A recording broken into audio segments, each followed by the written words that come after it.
It's a pleasure for me to talk today about MSC's solution for additive manufacturing and to introduce a brand new product called Simufact Additive.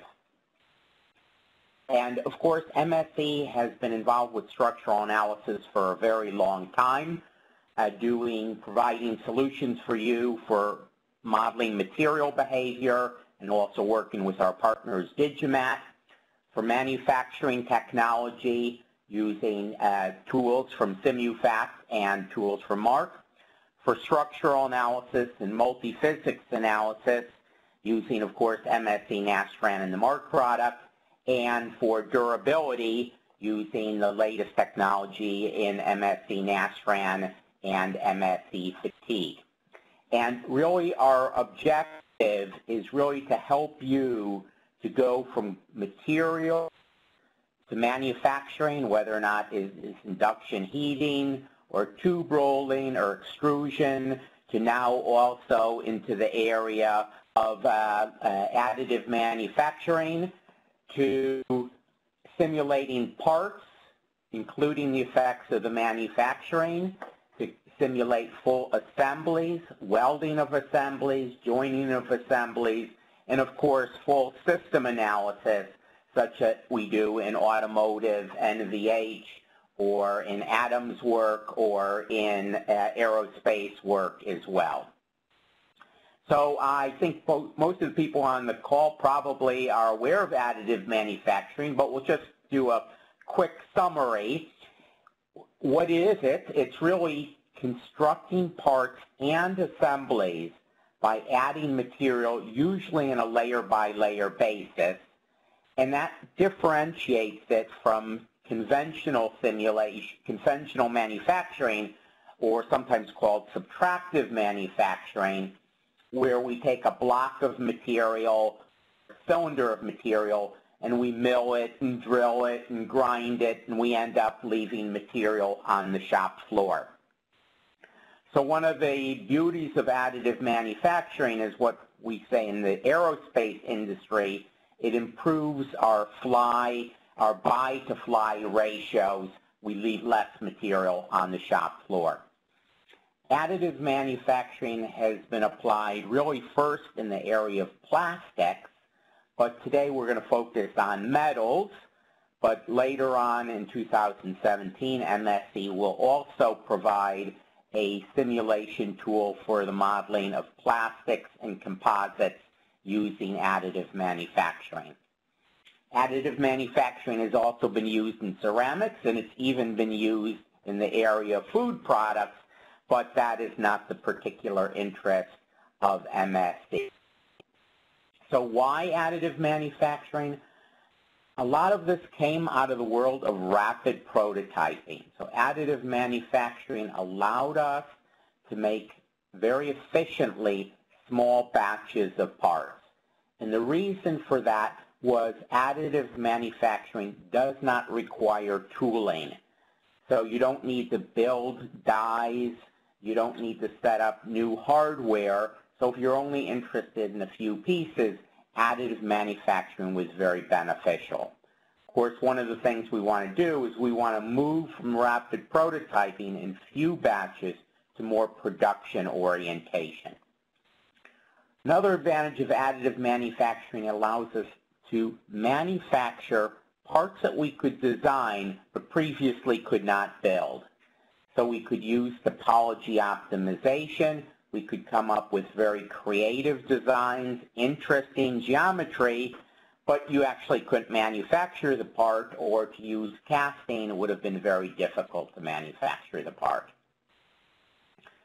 We can see that it reduces the amount of material being used, either because of this innovative design process or the fact that we are adding material as opposed to subtracting material, and we're saving material waste. These processes tend to use less energy because, again, it usually takes less energy to add material than to subtract material, especially when your material is of very high strength, such as titanium. The ability to produce these new designs allow us to do lightweighting, again, lower material usage, but more significantly what it means is likely to have better fuel economy. Very valuable, again, in the aerospace and the automotive needs. There is ability, and we'll see that in a couple of examples, to be able to manufacture full assemblies as opposed to manufacturing individual parts and having to braze them together or weld together.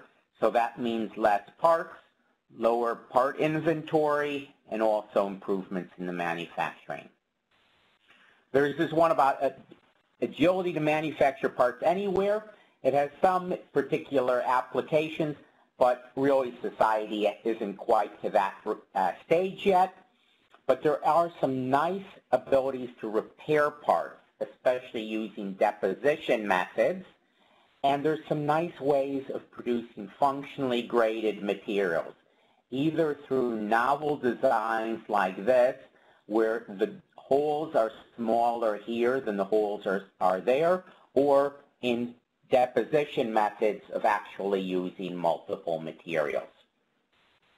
So we're going to see that additive manufacturing is going to allow us to go from larger design spaces to more novel designs that we can manufacture today. So we're going to take a look at, of course, some examples, some of which I think are very famous, and you probably know. The nozzle, which is really a functionally integrated piece that used to be manufactured in multiple parts, but now can be all constructed together. This little piece here, which is basically, it looks like a hose. It's actually used for biomedical applications. It used to be basically 13 links that were each manufactured and then hand assembled. Now you can do that all in one operation. Problems of turbine blades, nice to be able to achieve because we can put these cooling passages right into the blades. That use of cooling passages also makes this very appropriate for constructing dies. And one can see that you can really form very intricate geometries, which before you would have done through basically bending different pipe sections and then, of course, weld them or braze them together. Lots of innovative designs are coming in through additive manufacturing. So we're going to focus on a few machines and a few pieces of technology. And the first one I'm going to talk about, which is really the goal of the Simufact Additive new product, is laser powder bed fusion. In such a machine, what we really have is we have a heating source. It's a laser, some focusing devices. And what we're going to do is we're going to initially have the powder on a platform. We're going to selectively heat the powder. The powder is either going to sinter or hopefully it's going to fully melt. And where we don't aim the laser, the powder will remain as powder, and otherwise it will be a solidified layer. The bed will be moved downwards, the platform. A new layer of powder will be applied, and we'll follow the process over again. So it's this process of continuously building up the material layer by layer that we're talking about in this type of additive manufacturing procedure. So in these machines, effectively, we have a finite size we can build, size capacity. Newest machines go to as much as 500 millimeters. The material is in a controlled environment. And particularly, there's some gas, usually argon, to prevent oxidation of the metal. And when we do this process, you can imagine that effectively we're heating up the material.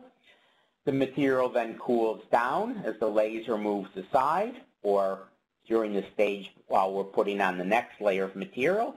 Then we heat again. Perhaps the material at one layer or two layers down reheats.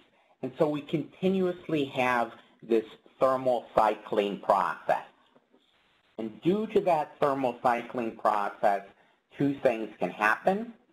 One is we can generate residual stresses in the part. And the second thing is our net shape that we desired is not what we actually obtain, that there are critical deformations in what we want to manufacture so that we may not be satisfied with our effective requirements. And there are a variety of hardware companies that are in this business, and of course if you're reading the recent news, there's obviously some consolidation and acquisition going on in the hardware world.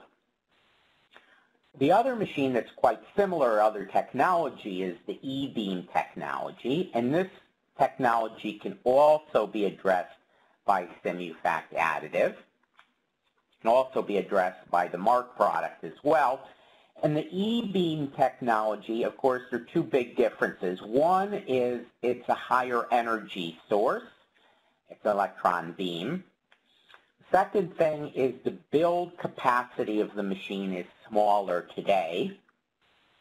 Because of this ability to achieve higher temperatures, we generally use higher strength materials such as titanium.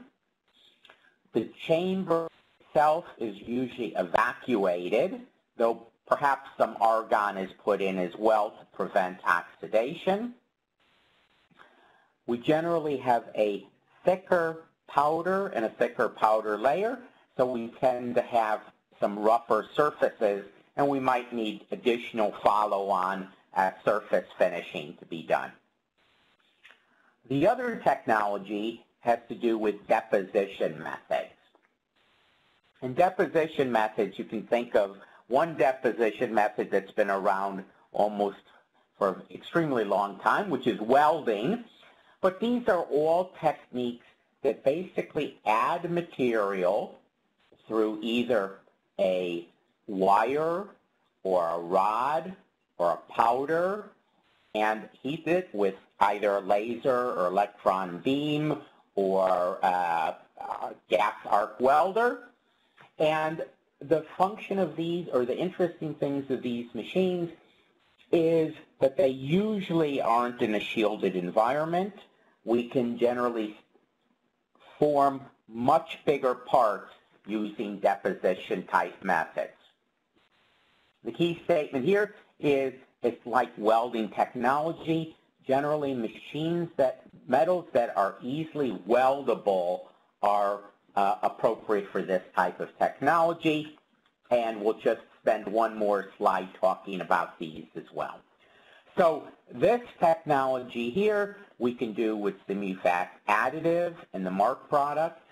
This technology here we use Simufact Welding product or also the Mark product from MSC Corporation.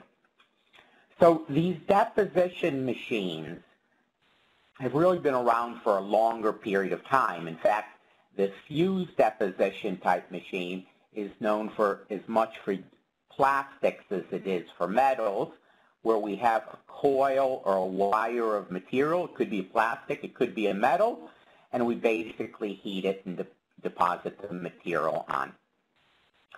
Other machines that are a lot in the news is the big area additive manufacturing. It's also fused deposition, but a larger bed.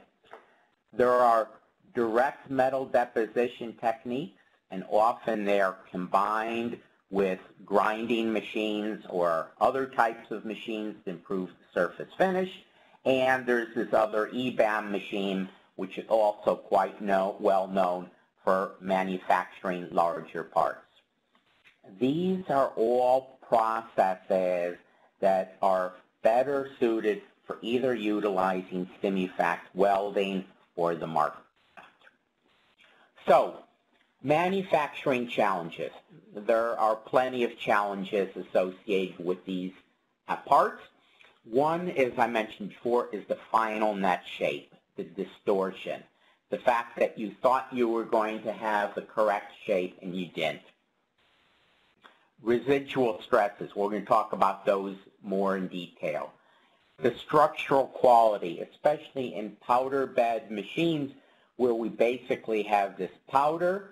The powder heats, it sinters, hopefully it actually melts. So that means that we get a more homogeneous material. If we have any sort of pores left in the material, those pores can be nucleation points for fracture and reduce the fatigue quality as well. A lot that we do here is we do additional heat treatment, and we'll see how Simufact Additive can help you with those problems as well. Another area is the high learning curve. We have more experience with methods such as milling and forging than we do in additive manufacturing. Some of these machines have a large number of parameters that we can choose from, up to 200. What is the orientation that we want the parts? What is the support structure? What is the power that we want to apply? What is the material? Etc. are involved. The build speed, of course, influences things. If we have a certain power, we run the speed at a slow speed. Of course, that generates greater heat. If we are too slow, we actually might get some vaporization, which is not good. So we want a reasonable speed. We want reasonable production rates. Quality control, big issue. Powder size, control of the thermal device. Simufact Additive and our simulation products can't really control the size of the powder. Higher material costs, the fact that we're using specialized materials. The good news is the material costs are reducing. Size limitations I talked about earlier. Surface roughness, which might require secondary finishing operations. And we're often interested in the microstructure evolution so we can determine what the material hardness is going to be. So a couple of examples of this. This is where you work with an organization called NDES. NDES is a reseller of EOS machines. It's one of the partners that we are working with. And of course, the first one is really distortion, the fact that we wanted this to be nice straight sections. We'll see later that we are able to predict that amount of distortion. It's out of tolerance. We can't assemble the structure correctly. Or we have large residual stresses in the part. Those residual stresses might be at the base where we're connected with the support structures, or it might be just anywhere causing this type of cracking structure, or the material might rise a little bit and it becomes, you get height distortion, and then you try to layer the next layer of material and you're not able to do that. And all these things lead to iterative process, iterative trial and error. And if we have to do that iterative process, we're going to lose time and we're going to lose money in the whole process. So what we are offering is simulation as a method to reduce this trial and error process. That we can use simulation so that we can get to better designs that you put into the machine such that your net shape is the desired shape. That you don't have the residual stresses that might cause cracking in the structure. That you can investigate the residual stresses not only of the building up of these powder layers, but also the thermal process, the heat treatment process, the cooling process, the HIP process in the simulation. So it's not exactly easy. There's some people who suggest that it's impossible to do any simulation of additive manufacturing. There really are 4 issues, and I kind of want to quickly go through them. One is this is a thermally driven problem. It really has to do with your heat source and how you're basically influencing the material behavior, whether or not you're a laser, electron beam, or gas metal arc welding. The second thing is the material itself. It's a complicated process.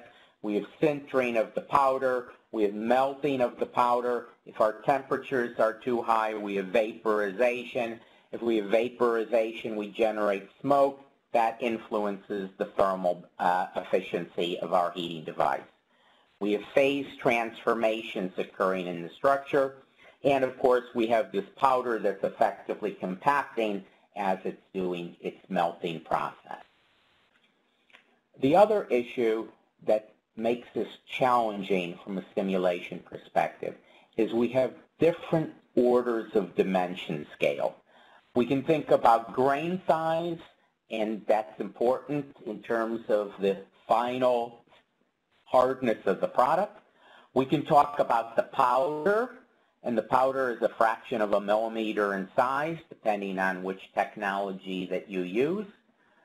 The fact that we layer up the powder in multiple layers, and again, the layer thickness is a fraction of a millimeter. We can look at the heating area and the heat affected zone or the melt pool, and that also is a critical dimension, one of the more critical dimensions. And then we can talk about our engineering part. And our engineering part, yeah, we'd like to build as large a parts as possible, especially for some industries. So we have this large ratio of scaling of sizes. If you think about this layer thickness, the number of layers easily be between 1,000 and 4,000 layers. The second issue is time scale. We have multiple time scales. So people who are used to simulation, used to finite elements or any technique, well, if I talk about speeds of the heating device, laser beam, 7 meters per second, E-beam, much, much, much faster. The time to traverse this melt pool or the heat affected zone is very small. The time to do a layer, depending on the machine, the technology, 5 to 10 seconds. The time to manufacture our engineering part, 2 to 24 hours. So if you would think about doing a traditional numerical simulation, again, you would say, I need to do a lot of increments. I need to use a lot of computational time. Is this achievable for what I need to do to improve my additive manufacturing method? So we're looking at providing you multiple solutions to solve this particular problem. And the analysis approaches that we talk about is the micro scale, looking at each particle, tracking each one of the hatch lines, whether or not you're doing unidirectional hatches or bidirectional hatches or these checkerboard hatches or at different angles. That's extremely expensive. If you wanted to manufacture a full part, very difficult to do at the microscale level. We talk about mesoscale level, where we group multiple hatch lines together. We group multiple layers together. We have an effective thermal heat transfer model. That's what we've conventionally done in processes like welding processes. And we're going to show some examples of that just to demonstrate that we can capture very accurate results. And in Simufact Additive, which we're introducing today, we're going to talk about using almost conventional structural element size. So you can tune the element size, but we're going to get computational times that are very quick, especially very quick in comparison with microscale analysis. So the big thing about our macro model, we're going to use bulk material properties, and we're going to use a method called inherent strain that I'll talk about very shortly. And then, of course, full-scale analysis, where we really want to do the micro-scale. We really want to capture the low-level physics and, at the same time, build big models. So just on the thermal aspect, it's important to recognize when we talk about these powder bed processes, very complex. We have energy source coming in, we have all these little powders, we have radiation going through all this area. MSC has tools to solve that problem. The tool is called MSC Cinda, but we're not going to look at that. Even in the meso-analysis, we're going to use tools similar to what we've been using for many, many years for welding analysis through one of these well-known methods of particularly the Goldach's double ellipsoid method for heat transfer, or a deep cylinder, which is more appropriate for lasers, or combinations of these types of geometry to come up with effective heating in the solution. And what I want to really convey to you is these are very well established technologies. So while this is not an additive manufacturing problem, it is very similar to it. We're building up this weld region, and in fact, there are 23 layers of material that's being built up, and in fact, each one of those layers is about 1 millimeter in size. But very detailed simulations and using thermal couples to predict, to do the prediction and do the measurement, basically show that we get very good correlation with the MARC program, and the MARC program is the technology behind Simufact Additive to predict the temperatures in these processes after 14 passes, after 18 passes. And not only that, while it's much more difficult to do the experimental process of looking at the residual stresses, the red and the blue curve, the blue curve is the finite element curve, the red is the experimental curve. These are then normalized data, but we get also extremely good correlation even in predicting what the residual stresses are in parts that have had this type of thermal cycle behavior. And people have been using this technology for a long period of time with our products to do things like fused metal deposition, where we're effectively adding material, we add more material to the system, we basically do these types of simulations and have devices or mechanisms to evaluate what the temperature is, and again, we get very good correlation as we do pass after pass after pass, looking at the thermal cycles in this type of process. And people have also done extremely detailed simulations, really at the micro level. So this is really a 1 millimeter block, and there are like 50 elements in here, so we have elements almost down to the size of individual powders, but we're still using a continuum mechanics approach. And the things I really want to point out is really we can capture the thermal behavior. We get a non-symmetric behavior because some material is solidified, on the other side it's not.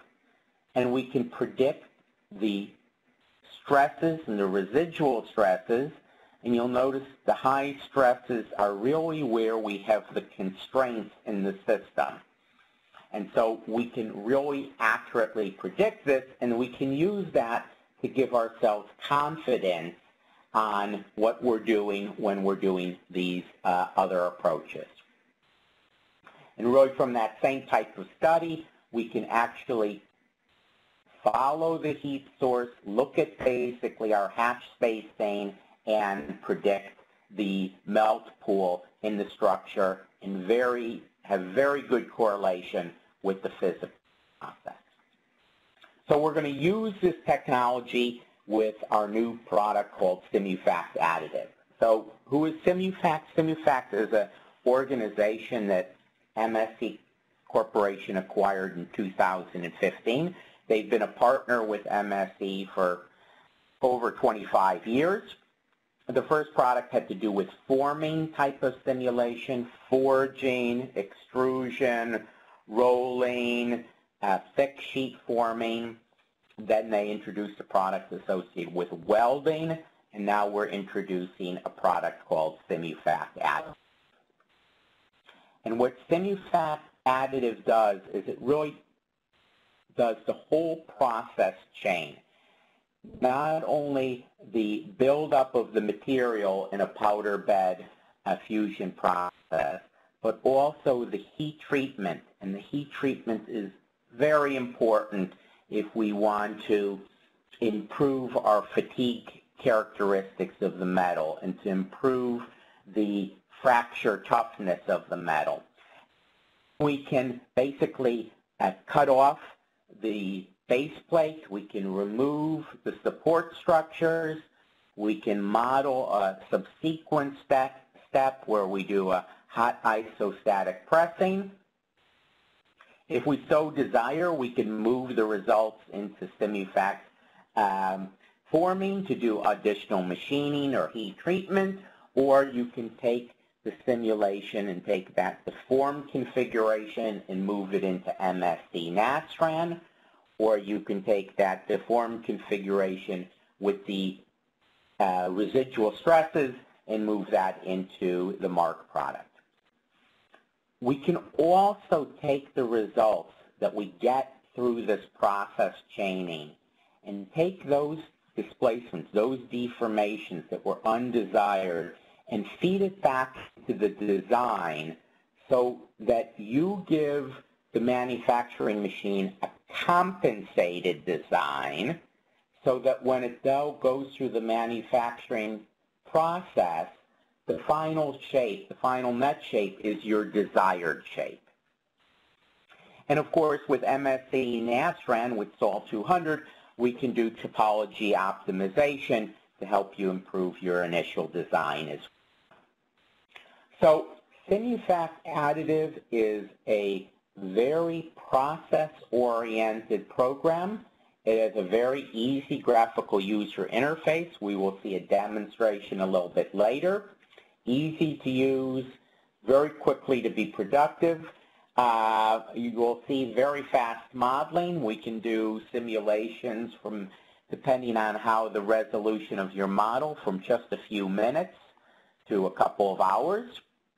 It will either import the support generation either from Magic or from NetFab or from Quantum AM, or you can build your own. It will automatically mesh the structure and, of course, provide a solution. So people ask, what is this inherent strain method? And the inherent strain method is not a new concept.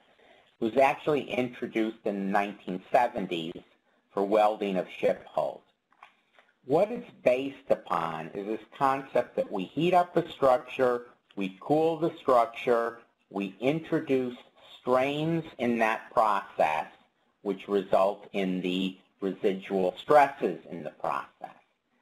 And what we want to do is basically determine, based upon your process, what those inherent strains are, and then apply them in the analysis. So as I mentioned, it was really introduced as long as 1970. It was really used for a similar process for the welding of ship hulls, where the structure is very big, so we can't really do a micro-analysis if we have to basically model a 5-meter long section of a ship. Other people called it different names. Some programs you're going to hear the name eigenstrain method. It's the same as inherent strain method. It was first applied to additive manufacturing by these two gentlemen at University of Bremen. They actually used this technique, and they utilized MARC to get their first simulation. So what we want to do is we want to work with you to calibrate your machine and calibrate our software. So you basically manufacture 2 or 3 of these little cantilever specimens using your piece of hardware, your power that you're going to set the machine at, your speed that you're going to do, your hatch pattern that you're going to use, and then you're going to build one of these specimens. You're going to cut it off or cut it in between and measure the deformation that occurs after you cut it off the base plate. And we're going to take that information and we're going to perform a little design of experiment simulation with finite elements.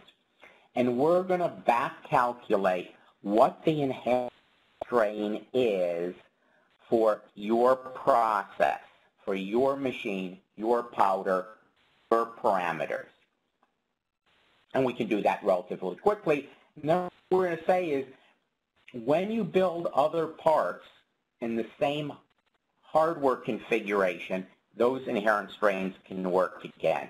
And if you want to use a different powder or a different power, what you'll need to do is recalibrate it, recalculate those inherent strains, and then Simufact Additive will form a database of all your different inherent strain values.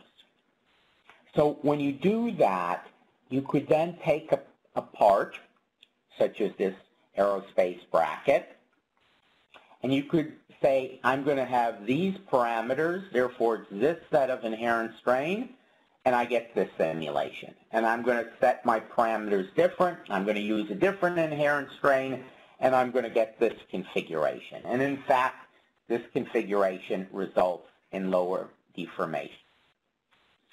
You can also use Simufact Additive to look at what's the geometric configuration that I should put in the part.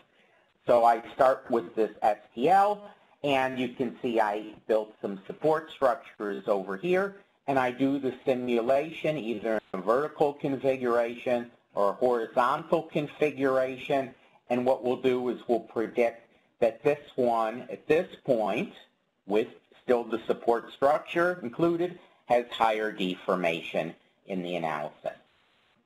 And we can go through that whole process of orienting the part on the base plate, or the part design on the base plate, doing the additive manufacturing, look at the distortion after we've cut off the base plate, look at the distortion after we remove the supports, and decide what's the better configuration. Of course, some of you will say, yes, but I get a orthotropic configuration, and this might in fact be the configuration that I want the material properties. I'll say, that's okay. I can take this higher amount of distortion and I can help you predict what your compensated design should have been. Other things that we can do is we can take a look at that part and we can look at cutting it off the base plate, and we can see whether or not when we cut the part off looking in the X direction or cut it off in the Y direction, which one is more optimal in terms of reducing the amount of distortions in the configuration. And here, for this particular layup, it turned out that cutting it in the Y direction had resulted in less distortion in the part, and we can predict that with Simufact Additive.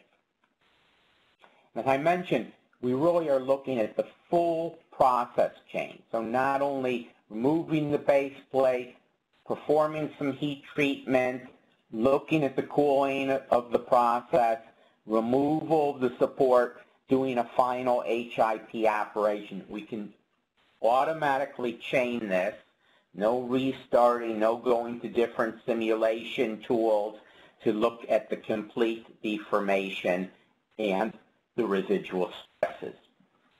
We can also look at influence of support structures.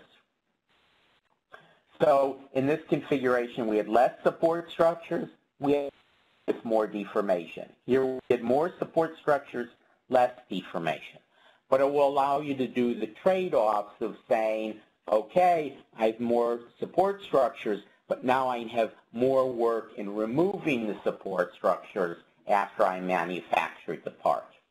Or also considering not only the support structures as a mechanism to make sure that we don't have any collapse, but recognize that when we do the heat treatment, that the support structures are used to convect heat out of the system. So additive manufacturing simulations, what it allows you to do is really explore those possibilities.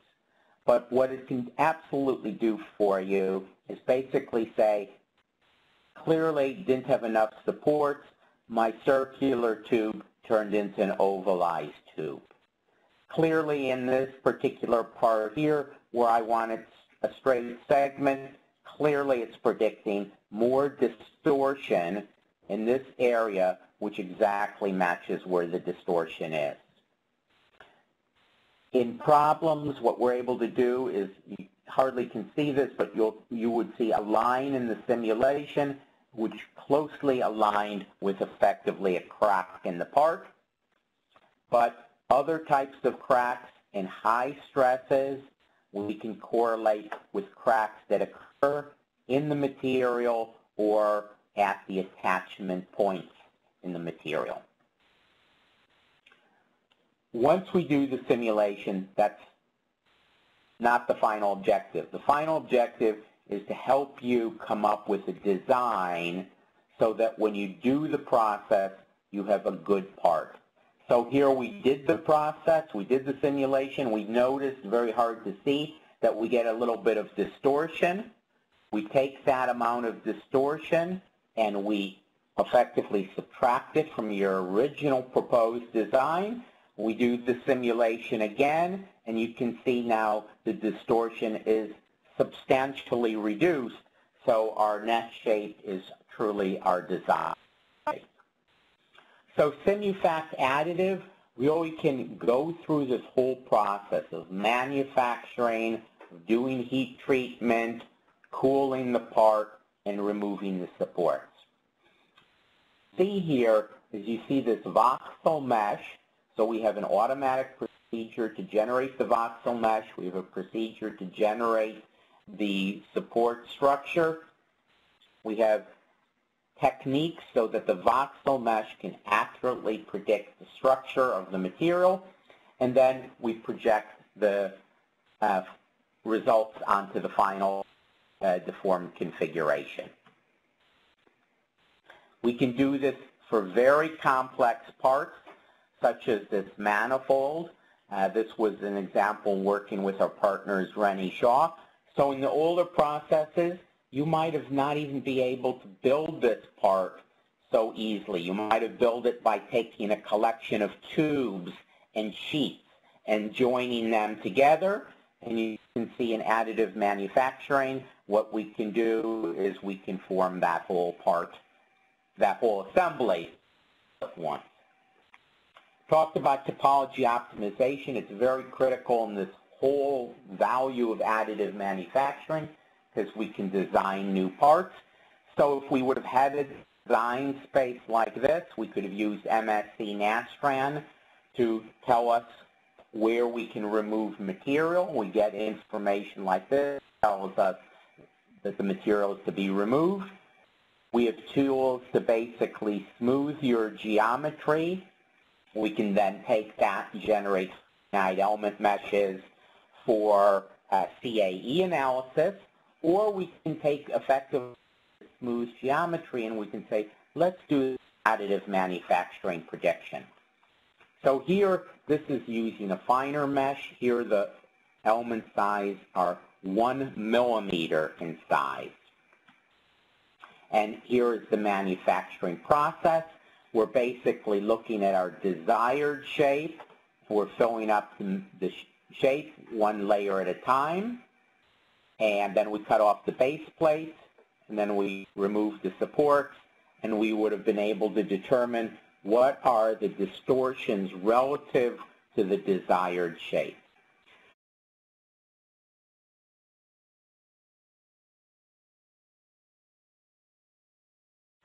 In the next few minutes, I will show you how to set up a 3D printing model with Simufact Additive.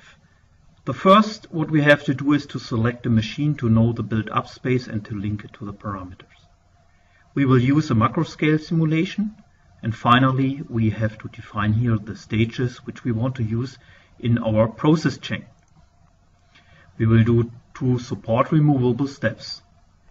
Then we can import our part. We have different interfaces available from STL over IGES and STEP to direct interfaces.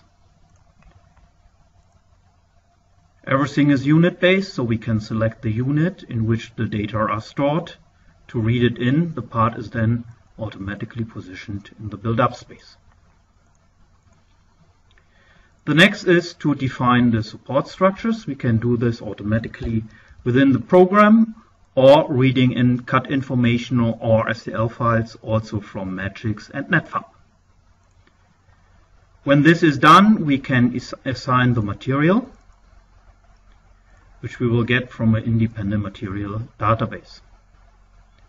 The next step will be the definition of the manufacturing parameter. For the macro scale simulation, we have to select the inherent strain, define the layer thickness, starting angle, and the incremental angle for each powder layer.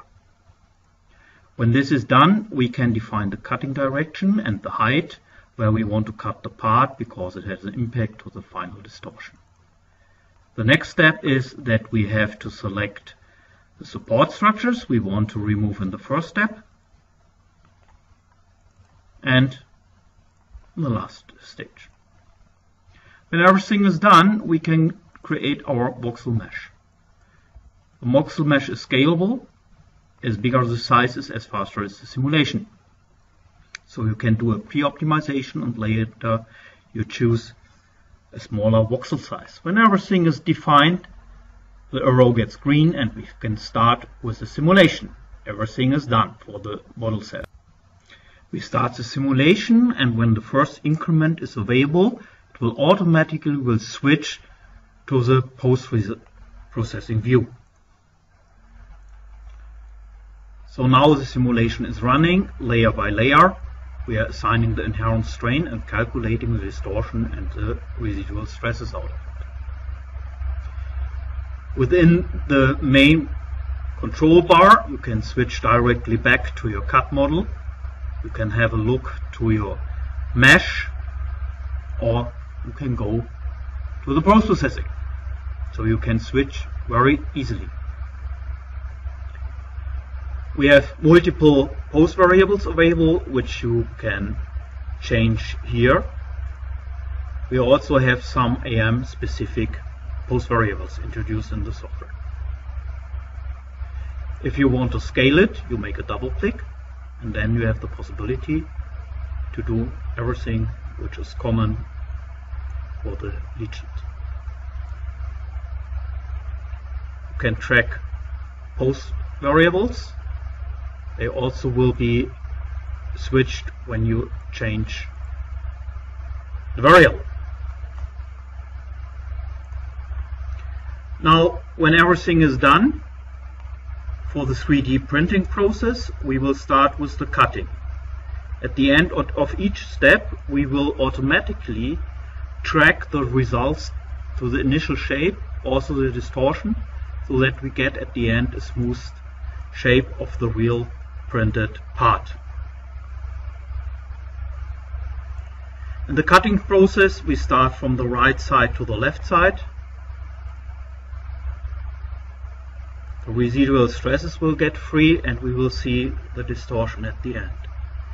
When the cutting is done, we will remove the base plate, and after we have removed the base plate, we are removing the support structures, starting with the upper support structures, and then we will remove the support structures which are inside the part. Now the whole simulation is done. It takes at the end 137 seconds wall time. We are running this in a parallel mode. We can export the file now by compensating the displacement and use this as a pre-distorted shape for another simulation. If you want to run a variation, you can easily copy the process and change parameters and run it again. Thank you for your attention. Really, in conclusion, MSC is providing you with tools to simulate the additive manufacturing process. And these tools can be used to improve your productivity. Simufact Additive with a new product, it will be released this month, is easy to use, and it can be used to quickly predict distortions and residual stresses in your model. It can be used to help you compensate your design to get your final net shape process, and it will help you to reduce your trial and error process that is timely and spends money. So for more information, you can go to either the MSC website or the Simufact website, or contact Volker Mensing at Simufact or myself at MSCSoftware.com, or contact your local MSC office or our worldwide distributors. Thank you very much for your attention. Thank you very much, Ted.